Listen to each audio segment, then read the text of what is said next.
The government is pumping $725 million into apprenticeship reforms, which it says will create roles for more than 50,000 young people. But they're being warned they'll lose benefits if they turn down work. The Minister for Skills, Baroness Jacqui Smith, joins us now. Baroness Jacqui Smith, good to see you this morning. You have many jobs, and I want to ask you about one of your others, which is that you are Minister for Women and Equalities. And we have just done an interview with Rowena, who is a trans woman. Now, she has medically transitioned, so physically she considers herself a woman, but she can no longer be a member of the Women's Institute because it's abiding by the Supreme Court ruling. She feels like she's going to be excluded. It's a community for her.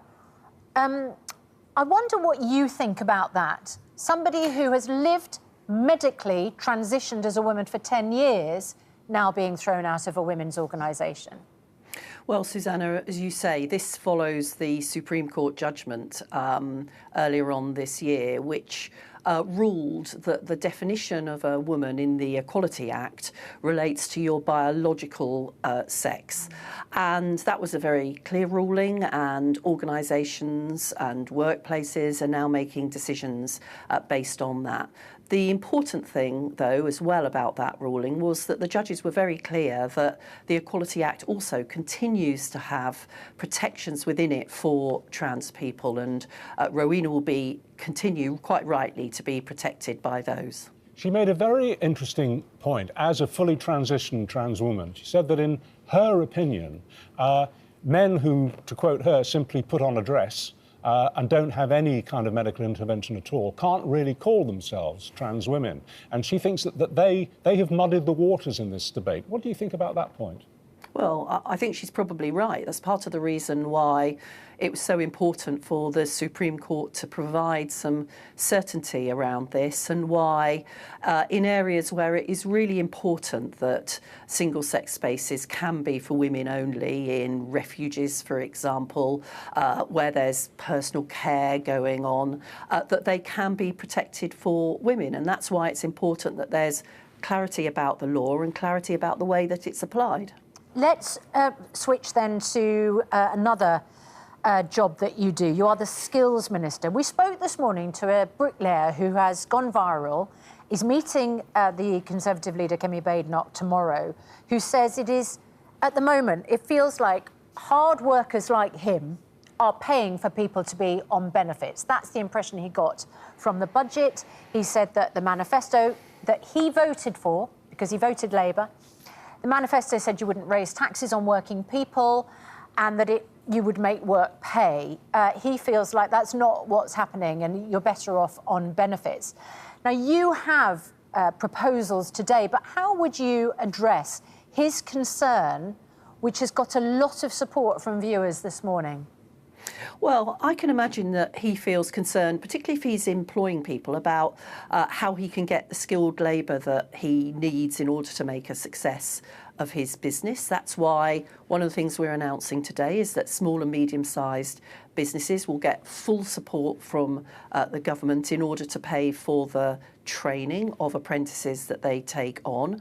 I expect that he thinks that there should be better support for the construction industry, which is going to help us to rebuild the country and build the 1.5 million homes that we need. That's why the $625 million that the Chancellor had previously announced for the construction industry is so important. And how many of those homes have you built?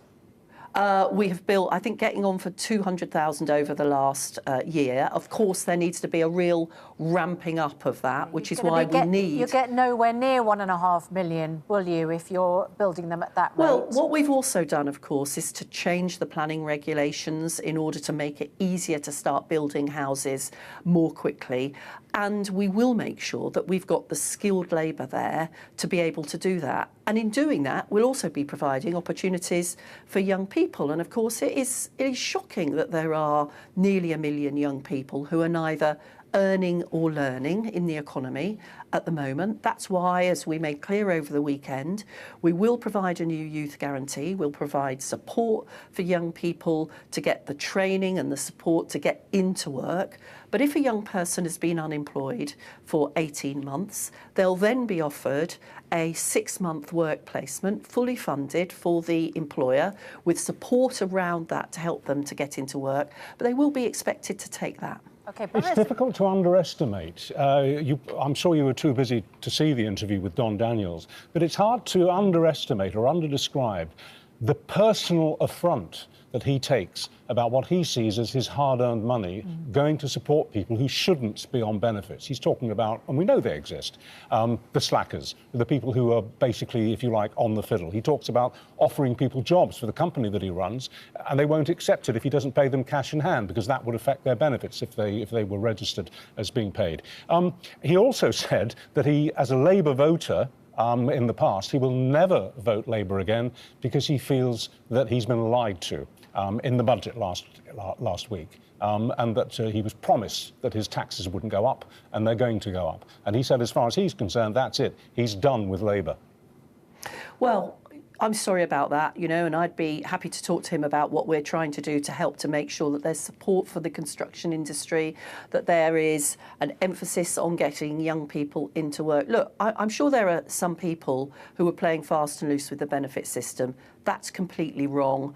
It shouldn't happen, and they should be stopped from doing it. There are also lots of young people who are really keen to get into the workplace, and especially to get skilled opportunities to make the most of their lives and to help us to rebuild the country. And today, that's what we're focusing on, how we can provide 50,000 more apprenticeships for young people when we've actually seen a 40% drop in them over the last 10 years. That's young people keen to work, want to get that foot on the ladder to a really skilled job, and want to be contributing, paying their taxes, looking after their families, and it's the government's responsibility to support them, and that's what we're doing. Can we stick another hat on you before you go, which says Home Office?